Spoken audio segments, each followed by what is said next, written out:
علامہ صاحب، 313 بمقابلہ 1000 افواج، یہ جنگ ہوئی کیسے؟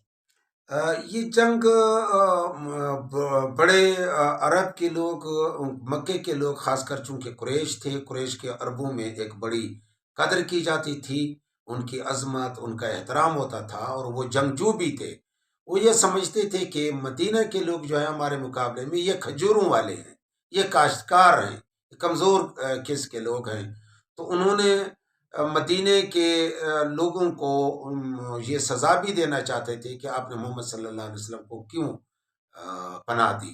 انہوں نے خط بھی لکھا تھا مدینے کے منافقین کے سردار کو، عبداللہ بن ابئی کو، کہ آپ اس سے ہاتھ اٹھا لیں اور آپ کو جو ہے وہ جنگ کا سامنا کرنا پڑے گا اگر آپ اس کا ساتھ نہیں۔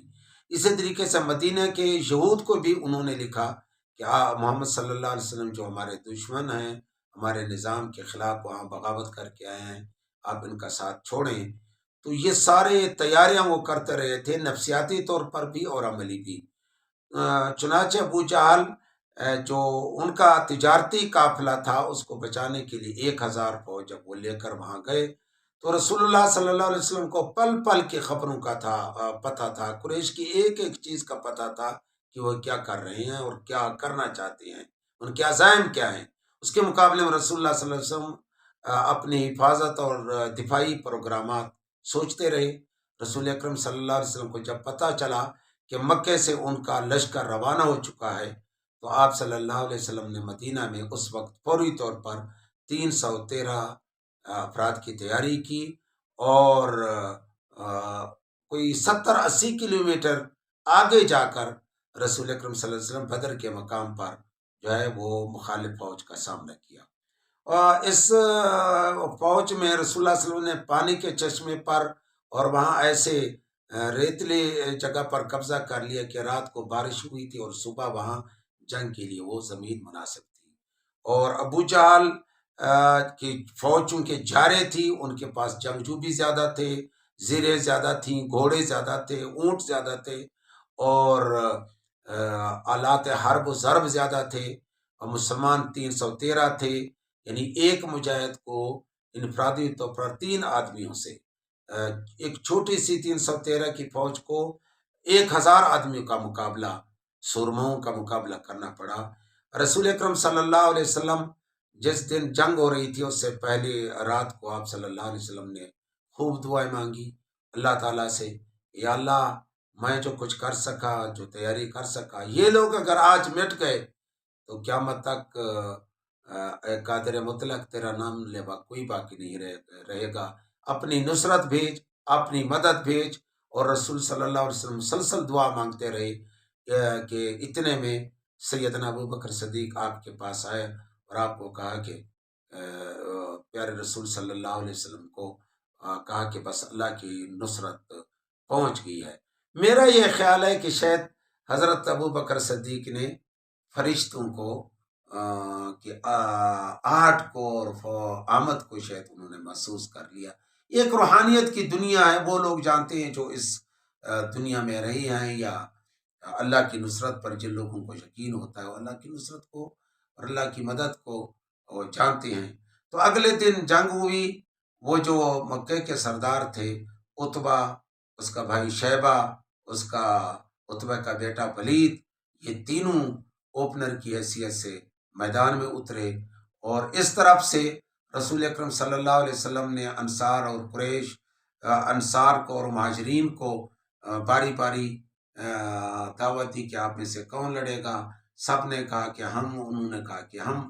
پھر رسول اللہ صلی اللہ علیہ وسلم نے کہا کہ قریش جو ہے، مہاجرین جو ہے وہ اپنے عزیزوں سے لڑیں گے۔ اور صورتحال یہ تھی کہ ایک طرف بھائی تھا، دوسری طرف بھائی بھائی سے لڑ رہا تھا، داماد جو ہے وہ سسر سے لڑ رہا تھا، اور بھائی اور بھتیجے اور عزیز اور رشتہ دار، یعنی یہاں نظریاتی جنگ جب شروع ہوئی تو خون پس پش چلے گئے۔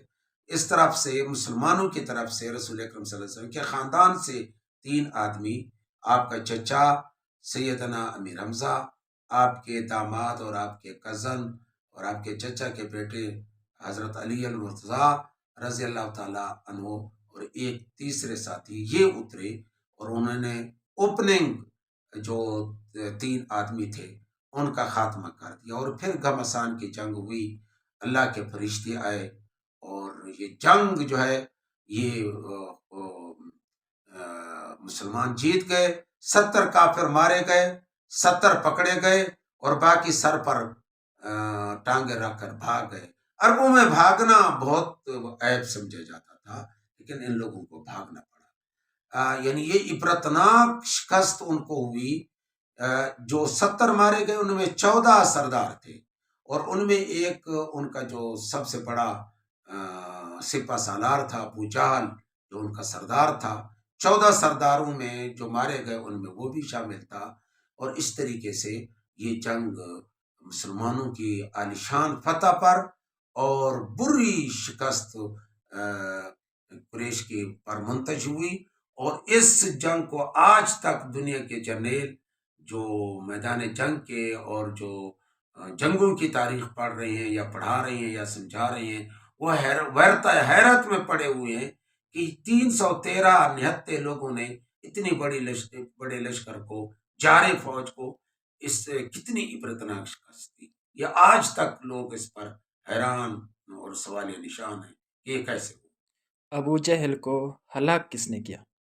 ابو جہل کو مدینہ کے 2 نوجوانوں نے، انصاری نوجوانوں نے، معاذ اور معوذ، یہ 2 بھائی تھے، کم عمر تھے اور جنگ کا بھی تجربہ نہیں رکھتے تھے۔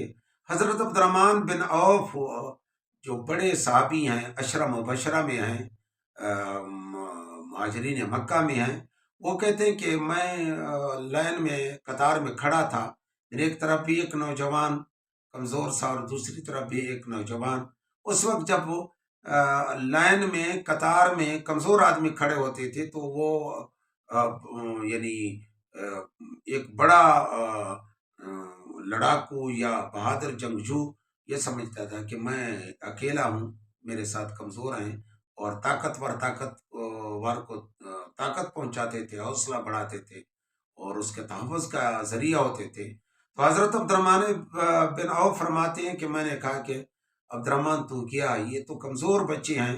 کہتے ہیں ابھی میں یہ سوچ رہا تھا کہ ان بچوں نے کہا کہ چچا جان بتائیں ہمارے حضور صلی اللہ علیہ وسلم کے سب سے بڑے دشمن کون ہیں؟ کہتے ہیں کہ حضرت عبد الرحمن فرماتے ہیں کہ میں نے کہا کہ وہ جو گھوڑے پر وہ لوگوں کے درمیان گھوڑے پر سوار ہیں، وہ ہمارے نبی صلی اللہ علیہ وسلم کا پروانہ۔ کہتے ہیں میں نے یہ ابھی میں کہہ نہیں پایا تھا کہ یہ بچے بجلی کی تیزی کی طرح وہاں گئے اور انہوں نے حملہ کر دیا اور ابو جہل کو گرا دیا اور ابو جہل کا خاتمہ کر دیا۔ بعد میں یہ روایت آتی ہے کہ حضرت عبداللہ بن مسعود جب وہ زخمی پڑے ہوئے تھے اور ابو جہل کے پاس حضرت عبداللہ بن مسعود گئے اور ان سے حال حوال کیا کہ کوئی نصیحت کرنا ہو، تو یہ تاریخ میں آیا ہے کہ اس نے کہا یار آپ نے مدینے کے کاشتکاروں کے بیٹوں سے مجھے میرا خاتمہ کرایا، اس طرح نہیں کیا کرتے ہیں۔ یعنی اس وقت بھی اس کی نخوت کا، اس کی کبر کا، اس کے غرور کا یہ حال تھا کہ وہ یہ کہتا تھا کہ مجھے کوئی بڑا سورما مارتا یا میرے مقابلے میں آتا، یہ کھجوروں والے کاشتکار اور بزگر بچے۔ لیکن علامہ اقبال نے فرمایا ہے کہ جب عشق سکھاتا ہے آداب خدا گاہی، کھلتے ہیں غلاموں پہ اسرار شہنشاہی۔ تو ان 2 نوجوان بچوں نے اس بڑے جنگجو کمانڈر سپہ سالار کا خاتمہ کیا۔